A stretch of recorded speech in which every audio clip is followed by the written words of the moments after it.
السلام علیکم دوستو، آئیے چلتے ہیں ضلع بجنور کے قصبہ شیرکوٹ میں، جہاں 24 اگست 2019 کو عزیزم ندیم احمد کی شادی کے مبارک موقع پر ایک عظیم الشان مشاعرہ جشن ندیم کے عنوان سے منعقد ہوا۔ اس بے انتہا کامیاب مشاعرے کے کنوینر محب اردو ادب شاعر جناب غیاث الدین غیار شیرکوٹی صاحب کو ان کی ادبی خدمات کے لیے اور ڈاکٹر محمد آصف صاحب، محترم شمیم احمد صاحب کو ان کی ادب نوازی کے لیے اردو ادب انجمن دھامپور کی جانب سے خدمت ادب ایوارڈ سے نوازا گیا۔ مشاعرے کی مسند صدارت پر محترم عبدالجلیل علوی صاحب جلوہ افروز رہے، جبکہ نظامت کے فرائض مشہور و معروف ناظم مشاعرہ محترم ارشاد دھامپوری صاحب نے بخوبی نبھائے۔ مشاعرے کے مہمانان مخصوص ماسٹر محمد یونس صاحب، صدر اردو ادب انجمن دھامپور بابو رقیب زاہد صاحب، ڈاکٹر محمد آصف صاحب اور ساجد علوی صاحب نے مشترکہ طور پر فیتا کاٹ کے شمع روشن کر کے مشاعرے کا افتتاح کیا۔ اللہ وبرکاتہ۔ سرزمین شیرکوٹ اور میرے سامنے بیٹھے ہوئے بے پناہ خوبصورت سامعین کی یہ عدالت، سروں پر چمکتی ہوئی یہ ٹوپیاں مثل تاج، بہت دنوں کے بعد آپ کی نے ایک بہت ہی خوبصورت محفل سجائی، ایک طویل مدت کے بعد۔ حقیقت یہ ہے کہ یہ ایک محفل نہیں بلکہ یہاں پر ستاروں کا ملن ہو رہا ہے، اور جس عنوان کے تحت آپ نے یہ محفل سجائی، جشن ندیم احمد ابن محترم جناب شمیم احمد، میں شمیم صاحب کو مبارکباد پیش کرتا ہوں کہ انہوں نے اپنے فرزند ارجمند کی شادی کے بے پناہ خوبصورت موقع پر اردو کی محفل سجائی۔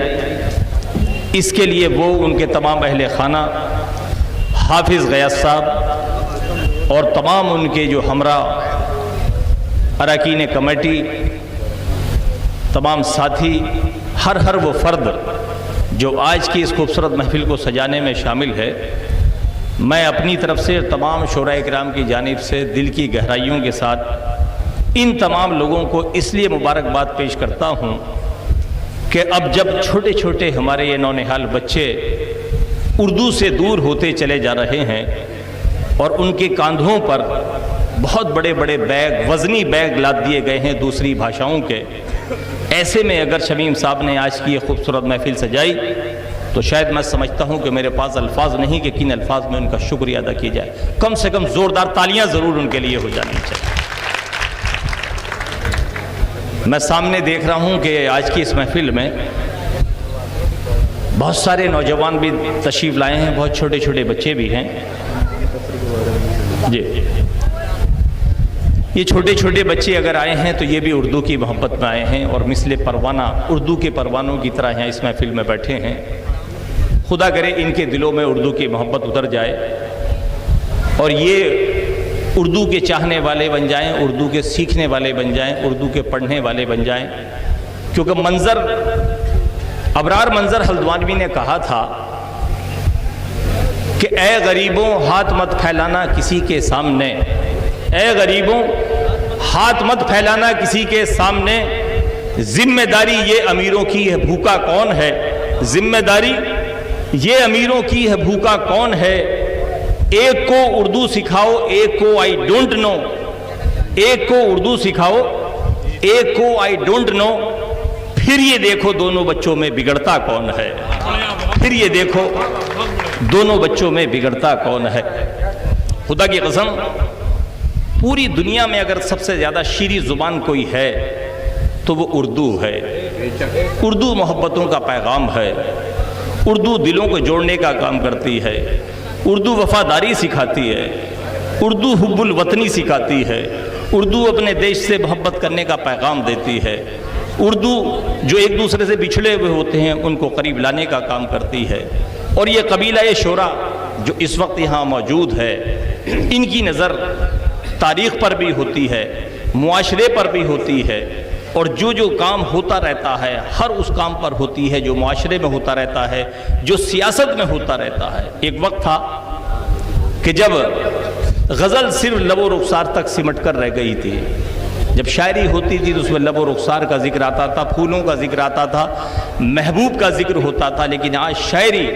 اور یہ قبیلہ، اس شاعری نے، اس اردو نے اپنے اندر تمام چیزوں کو سمیٹ لیا ہے۔ اس میں سیاست بھی سمٹ کر رہ گئی ہے، یہ دنیا بھی سمٹ کر رہ گئی، ہر چیز کو اپنے اندر سمیٹ لیا ہے۔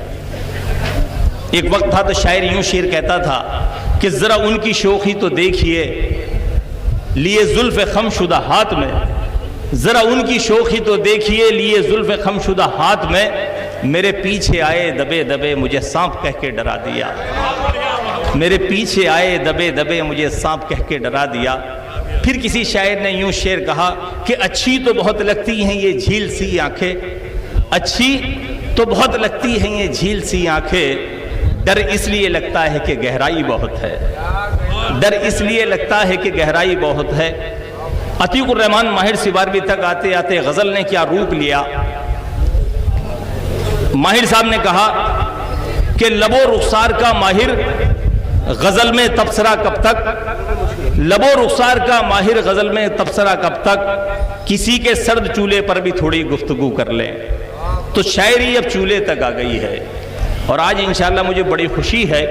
کہ حافظ غیاث صاحب کو مبارکباد پیش کروں اور ان کے تمام ہم نواؤں کو کہ انہوں نے ہندوستان بھر کے تمام یہ گوہر نایاب آپ کے اس اسٹیج پر اکٹھے کر دیے۔ ان کی میں اصل میں وہ جوہری ہیں، پورے ہندوستان پر نظر رہتی ہے، اور انہوں نے پورے ہندوستان کے تمام گوہر نایاب اس سرزمین شیرکوٹ پر لا کر اکٹھے کر دیے۔ وہ بھی اس لیے انہوں نے اس بات کی بھی لاج رکھی کہ یہاں سننے والے جو سامعین ہیں وہ بہت سخن فہم ہیں، ادب نواز ہیں، شعر سننے کا سلیقہ اور طریقہ جانتے ہیں، تو انہوں نے بھی جو انتخاب کیا وہ بھی بہت خوبصورت ہے۔ جہاں انہوں نے نوجوانوں کو بلایا وہیں انہوں نے جو ہمارے اساتذہ ہیں ان کو بھی دعوتیں دی۔ انشاءاللہ یہ بہت اجلت میں اور اس مہینے میں مشاعرے نہیں ہوا کرتے، لیکن کیونکہ انہوں نے یہ مشاعرہ رکھا ہے تو آج کی رات میں یقین سے کہہ دوں آج کی رات آپ کی کالی نہیں ہوگی، آج کی رات آپ کو شاعری سننے کے لیے ملے گی، آج کی رات آپ غزل سنیں گے اور ہر شاعر کا کوئی نہ کوئی شعر اپنے ذہنوں میں محفوظ کر کے یہاں سے لے جائیں گے۔ بات بہت ساری اور زیادہ کرنا چاہتا تھا، لیکن کبھی کبھی میری بات ہو سکتا ہے آپ کو کہیں گراں گزر رہی ہو، لیکن یہ بات بھی کہنا بہت ضروری تھی۔ ایک شعر مجھے، ایک قطعہ مجھے اور یاد آ گیا۔ نواب تقی شیرکوٹی مرحوم آج ہمارے بیچ نہیں ہیں، لیکن آج بھی ان کی یادیں ہمارے دلوں میں پیوست ہیں اور ہمیشہ ہمارے ساتھ رہیں گی۔ راحت اندوری، وسیم بریلوی، معراج فیض آبادی جیسے لوگوں کے بیچ میں پہنچ کر اور انہی اسٹیج پر پڑھ کر انہوں نے داد و تحسین حاصل کی، تو ایسے قطعے بھی انہوں نے پڑھے کہ کتنے ہی لوگوں نے پایا چشمہ اردو سے فیض، کتنے ہی لوگوں نے پایا چشمہ اردو سے فیض، دھندلے دھندلے ذہن و دل بھی آفتابی ہو گئے، اور ہم نے اردو کو غزل کا، ہم نے اردو کو جگر کا خون پلایا ہے تقی، اور کچھ اس کی کمائی سے شرابی ہو گئے، اور کچھ اس کی کمائی سے شرابی ہو گئے۔ یہ تھے نواب تقی شیرکوٹی، ان کا جذبہ اور جنون دیکھیے کہ اتنے بڑے بڑے شورا اکرام میں بیٹھ کر انہوں نے شیرکوٹ کا نام پورے ہندوستان میں روشن کیا۔ ان کے بعد اسلم قریشی صاحب، ان کی بھی بہت یاد آتی ہے، وہ آج ہمارے بیچ میں نہیں ہیں لیکن ان کے بھی بہت شعر مشہور ہوئے۔ فرقان ضیاء صاحب، اچھا اسلم شیرکوٹی، میں معذرت چاہتا ہوں، اسلم شیرکوٹی صاحب وہ بھی ہمارے بیچ میں نہیں، دنیا فانی سے کوچ کر گئے لیکن بہت سی شاعری کرتے تھے۔ فرقان ضیاء صاحب، پورا ہندوستان جن کو سننے کے لیے بےتاب رہتا تھا، اللہ نے ان کو بے پناہ خوبصورت آواز دی تھی، وہ بھی ہم سے رخصت ہو گئے، لیکن آج بھی یہ جو بڑی شاداب اور زرخیز زمین ہے آپ کی شیرکوٹ، آج بھی محترم شفقت بھارتی شیرکوٹی، جناب مقیم صاحب، بشارت اللہ بشارت صاحب اور حافظ غیاث صاحب، شاہ شیرکوٹی صاحب، مقیم صاحب اور بہت سارے نوجوان شاعر آج بھی اس شیرکوٹ کا نام ہندوستان میں روشن کر رہے ہیں۔ اور اب میں یہاں سے چاہتا ہوں آج یہ بھی قصد کریں کہ کم سے کم ایک سال میں شیرکوٹ میں ایک پروگرام ضرور ہو جانا چاہیے جس سے اردو زندہ رہے۔ تو میں بھی ایک قطعہ پڑھ کر اور پھر انشاءاللہ مشاعرے کا آغاز کرتا ہوں۔ ایک شعر شکیل حسن دہلوی کا مجھے یہ شعر قطعہ یاد آیا۔ گزشتہ صدیوں کی ایک داستان ہے اردو، گزشتہ صدیوں کی ایک داستان ہے اردو، ہمارے ماضی کا اعلیٰ نشان ہے اردو، اور یہ مٹ نہ پائے گی نرغے میں بھی حریفوں کے، ہے دانت چاروں طرف اور زبان ہے اردو، ہے دانت چاروں طرف اور زبان ہے اردو۔ انشاءاللہ بیچ بیچ میں آپ کی خدمت اور کرتا رہوں گا، لیکن میں چاہتا ہوں کہ 11 بجنے کے قریب ہے، اس لیے مشاعرے کا باقاعدہ آغاز ہونا چاہیے۔